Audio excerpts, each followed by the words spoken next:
அருமறை முதல்வனை ஆழிமாயனை கருமுகில் வண்ணனை கமலக் கண்ணனை திருமகள் கேள்வனை தேவதேவனை இருபத முளரிகள் இறைஞ்சி ஏத்துவாம். ஆன்மலாபம். பகவத்கீதையின் விளக்கங்களை நாம் தொடர்ந்து பார்த்து கொண்டு வருகிறோம். பகவான் பேசுகின்றார். 2வது அத்தியாயம் 67வது ஸ்லோகம் 68வது ஸ்லோகம். சப்தாதி விஷயங்களில் திரிகின்ற இந்திரியங்களை எந்த மனதானது பின் தொடர்கின்றதோ அந்த மனது இவனுடைய வேகத்தை ஜலத்தில் கப்பலை காற்று அடித்து கொண்டு போவது போல கவர்ந்து கொண்டு போகின்றது. தோல் வலிமையுடைய அர்ஜுனா, ஆதலால் எவனுடைய இந்திரியங்கள் சப்தம் முதலிய விஷயங்களில் இருந்து முழுவதும் பிரிக்கப்பட்டனவோ அவனுடைய ஞானம் நிலை பெற்று நிற்கும். இவைகள் ஸ்லோகங்கள். மனமானது இந்திரியங்களை பின்தொடர்வதாலேயே விஷய போகங்கள் உண்டாகின்றன. வழியில் கார் ஒன்றை பார்க்கின்றோம். பார்ப்பது கண். அழகாக இருக்கிறது என்று நினைக்கின்றோம். கண்ணின் வேலை காண்பதோடு சரி, அது கண்ணாடி மாதிரி. கண்ணாடி முன் எதை வைத்தாலும் அந்த பொருள் தெரியும். கண்ணும் கண்ணாடி போலத்தான். கண்ணின் முன்னால் கார் ஒன்று வருகின்றது. அப்பொழுது கண்ணிலே கார் தெரிகின்றது. அவ்வளவுதான். ஆனால் அதில் கருத்து ஒன்று எழுகின்றது. கண்ணாடிக்கு முன் எந்த பொருளை வைத்தாலும் அது பொருளை காட்டுமே தவிர அது நன்றாக இருக்கிறது, இல்லை கெட்டதாக இருக்கிறது என்று சொல்லாது. அழகாக இருக்கிறது, அழகாக இல்லை என்று கண்ணாடி சொல்லாது. எந்த கருத்தையும் சொல்லாது. அதை போலத்தான் கண்களும். கண்களின் முன் ஒரு பொருள் வருகின்றது, கார், அது தெரிகின்றது. அவ்வளவுதான். அது அழகாக இருக்கிறது என்று கருத்து எழுமாயின் கண்ணுக்கு பின்னால் மனம் இருந்து கொண்டு கருத்தை சொல்கிறது என்று புரிந்து கொள்ள வேண்டும். அதாவது கண் வழியாக மனம் வெளியே வந்துவிட்டது. மனதில் அசைவுகள் தோன்றிவிடுகின்றன. ஒரு கருத்து ஒன்று தோன்றுமாயின் மனம் அசைந்து விட்டதாக பொருள். இப்படி பின்தொடர்வதை நிறுத்த வேண்டும். அதற்காக உலகில் தினமும் பார்க்காமல் இருக்க முடியுமா? சாப்பிடாமல் இருக்க முடியுமா? முடியாது. அப்படியானால் என்ன வழி? இந்திரியங்கள் அடங்கி நிற்கும் போது விஷயங்களை அனுபவித்தல் என்று சென்ற ஸ்லோகத்தில் பகவான் விளக்கியதை இந்த ஸ்லோகங்களில் வேறு ஒரு கோணத்தில் இங்கே விளக்குகின்றார். போகின்ற சாலையில் சில பேர் வாய்விட்டு சன்னமான குரலில் ஏதோ தமக்குள்ளேயே பேசிக்கொண்டு செல்வார்கள். இன்னும் சிலர் பாடிக்கொண்டு செல்வார்கள். அவர்கள் மனவேதனை. அப்படி அந்த மனவேதனையின் வெளிப்பாடு அவர்களையும் அறியாமல் என்ன செய்கிறோம் என்று உணராமல் அவர்களுடைய இந்திரியங்கள் புலன்கள் செயல்படும். அப்போது அதை கவனித்த அவரிடம் கேட்டார், என்ன புலம்புகின்றீர்? போய்கொண்டுதானே இருக்கின்றீர், ஏதோ சொல்லிக்கொண்டே போகின்றீரே என்று கேட்டால் போதும், பேசுவது நின்றுவிடும். தான் பாடிக்கொண்டு போவதை யாரோ கவனிக்கிறார்கள் என்று அவன் உணர்ந்தால் உணர்ந்ததும் அந்த பாட்டு நின்றுவிடும். அதே போன்று மனம் இந்திரியங்களின் வழியே செல்கின்றது என்பதை கவனித்தால் போதும், நின்றுவிடும். எதிர் வீட்டில் பெண் ஒருத்தி நிற்கின்றால், நம்முடைய வீட்டிலிருந்து பார்க்கின்றோம். அழகான பெண், உடலுக்கு ஏற்ற சேலை அணிந்திருக்கிறாள் என்று நினைக்கின்றோம். இதை கவனியுங்கள். சொன்னது யார்?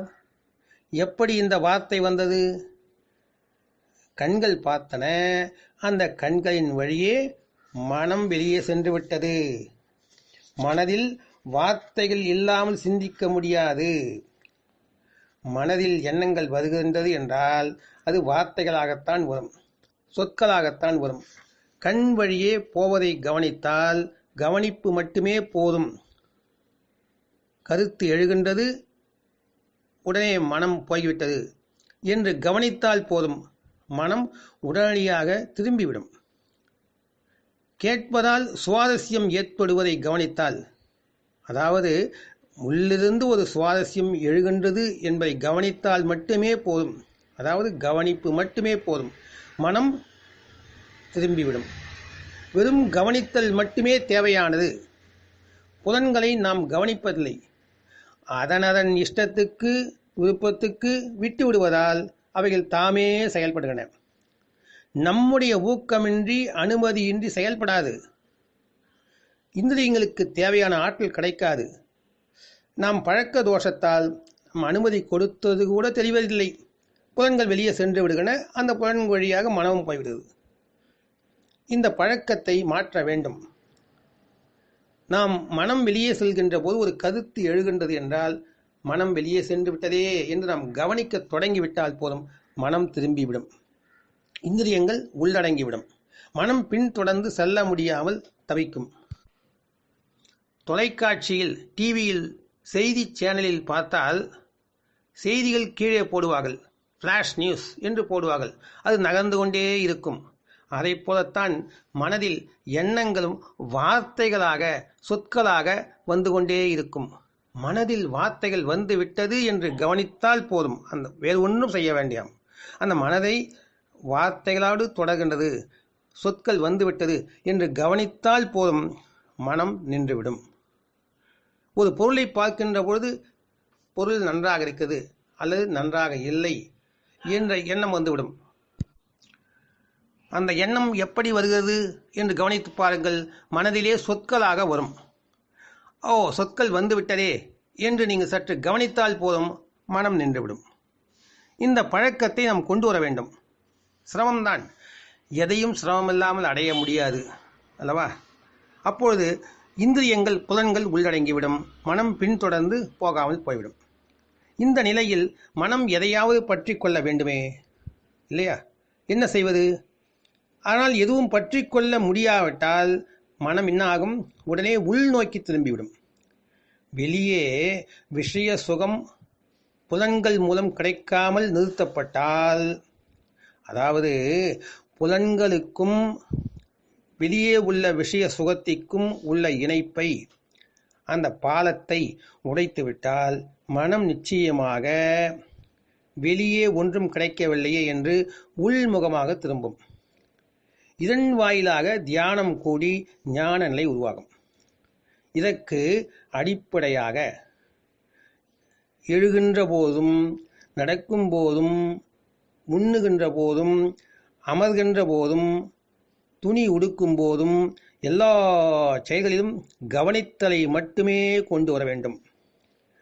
அதாவது உணர்வோடு செய்ய வேண்டும். நாம் சாப்பிடுகின்றோம். சாப்பிடுகின்ற பொழுது டிவியோ இல்லை புத்தகத்தையோ பார்த்தவாறே சாப்பிடுகின்றோம். அது வாயில் சென்று மென்று உள்ளே போகின்றதா என்று கூட கவனிப்பதில்லை. அப்பொழுது உணர்வு இல்லாமலேயே நாம் செயலை செய்கின்றோம். குளிக்கின்றோம். குளிக்கின்ற பொழுது ஏதோ ஞாபகத்தில் குளித்து விட்டு வந்து விடுகின்றோம். நம் உடலின் மீது சோப்பு தேய்வது கூட தெரிவதில்லை. தண்ணீர் சூடாக விழுவது கூட தெரிவதில்லை. அந்த பிரக்ஞை என்று சொல்லுகிறோமே, அந்த உணர்வே இல்லாமல் எல்லா செயலையும் செய்து விடுகின்றோம். அதனால் நம் மனம் வெளியே சென்று விடுகிறது. ஒவ்வொரு செயலிலும் உணர்வை கொண்டு வர வேண்டும். உணர்வோடு நாம் செய்ய ஆரம்பித்தால், அதாவது கவனித்தல் என்ற பிரக்ஞை உணர்வாக செயல்பட்டு வந்தால், வார்த்தைகள் இல்லாமல், மனதிலே சிந்தனை எழாமல் நிகழ்காலத்தில் நம்மை நிறுத்தி வைத்து விடும். நிகழ்காலத்தில் இருப்பது என்பதன் பொருள் இதுதான். அது தியானத்திற்கு வழிவகுக்கும். அடுத்த ஸ்லோகம் 2வது அத்தியாயம் 69வது ஸ்லோகம். எந்த பரமார்த்த உண்மையானது சர்வ அஞ்ஞானிகளுக்கும் இரவு போல் இருக்குமோ, அந்த பரமார்த்த உண்மையில் இந்திரியங்களை அடக்கிய யோகியானவன் விழித்திருக்கின்றான். அன்றியும் எல்லா அஞ்ஞானிகளும் எந்த அவித்தை வடிவ நித்திரையில் விழித்திருக்கின்றார்களோ, அந்த அவித்தை வடிவ அஞ்ஞானமானது பரமார்த்த உண்மையை காணும் முனிக்கு இரவு போலாகும். இது ஸ்லோகம். இரவும் பகலும் தூங்குவது இரவு, விழித்திருப்பது பகல். விழித்திருக்கும் போதே சிலரை பார்த்து பகல் கனவு காண்கின்றீர்களா என்று கேட்கின்றோம். என்ன பொருள்? விழித்திருக்கின்றார். ஆனால் அவரது நினைவு, மனம், உணர்வு ஏதும் அந்த இடத்தில் இல்லை. ஏதோ நினைப்பில் ஆழ்ந்து போயிருக்கிறோம். உடலும் புலன்களும் விழித்திருந்தாலும் உணர்வு அந்த நேரத்தில் அந்த இடத்தில் இருப்பதில்லை. நடக்கும் போதும் சாப்பிடும் போதும் பிற செயல்களும் இப்படி நேர்கின்றது. இதே போன்று தூக்கத்தில் நடப்பவர்கள் இருக்கின்றார்கள், சாப்பிடுபவர்கள் இருக்கின்றார்கள். அவர்களுக்கும் நமக்கு என்ன வித்தியாசம்? உடல் மட்டுமே விழித்திருக்கிறது. செயல் அனைத்தும் தூக்கத்தில் நடப்பதைப் போல. அஞ்ஞானிகளாகிய நாம் விழிப்புணர்வோடு செயல் புரிவதில்லை, இருப்பதில்லை. ஆனால் விழித்திருந்த போதிலும் உறங்குவதாகவே நாம் எடுத்துக்கொள்ள வேண்டும். விழிப்புணர்வு இல்லாத செயல் தூக்கத்தில் உணர்வின்றி எழுந்து சென்று சாப்பிடுவது போல தான். உண்மையில் விழிப்பு என்பது எல்லா செயல்களிலும் விழிப்புணர்வோடு செயல்பட வேண்டும். நடக்கின்றோம் என்ற உணர்வு நடையின் போதும் இருக்க வேண்டும். உண்ணுகின்ற போது நாம் உண்ணுகின்றோம் என்பதும் தொடர்ச்சியாக கவனம் இருக்க வேண்டும். கவனம் மட்டுமே, அதாவது வார்த்தைகள் நடக்கின்றோம், சாப்பிடுகின்றோம் என்று சொற்களால் சிந்திக்கக்கூடாது. அதில் கவனம் மட்டுமே இருக்க வேண்டும். எந்த செயலை செய்தாலும் அதில் விழிப்புணர்வு தைல தாரை போல விடுபடாமல் இருந்து கொண்டே வர வேண்டும். இதுவே விழிப்பு பகல் என்று சூசகமாக இந்த ஸ்லோகத்தில் குறிப்பிடுகின்றார் பகவான். விழிப்பு என்பதை பகல் என்று சொல்லுகின்றார். நாம் செயல்களை விழிப்புணர்வின்றி அனிச்சை செயல் போல் செய்வதால் தேகம் விழித்திருந்தாலும் அது உறங்குவதற்குத்தான் சமம். இரவில் தூக்கத்தில் நடப்பதற்கும் இந்த செயல்களுக்கும் வேறுபாடு இல்லை என்பதை உணர வேண்டும். விழிப்புணர்வு இல்லாத செயல் தூக்கத்தில் நடப்பதைப் போலத்தான். ஞானிகள் எப்போதும் விழிப்புணர்வோடு இருக்கின்றார்கள். பல ஆண்டுகளாக பயிற்சி முடித்து விடை பெறுவதற்காக ஜென் குருவிடம் ஒரு சீடர் வந்தார். அவர் 12 ஆண்டுகள் பயிற்சி செய்திருக்கிறார். மழை பெய்து கொண்டிருந்தது. அவர் வரும்போது மழை பெய்கிறதே என்று குடை எடுத்து வந்தார். அந்த எடுத்து வந்த குடையை அந்த ஆசிரமத்தின் வாசலில் வைத்தார்.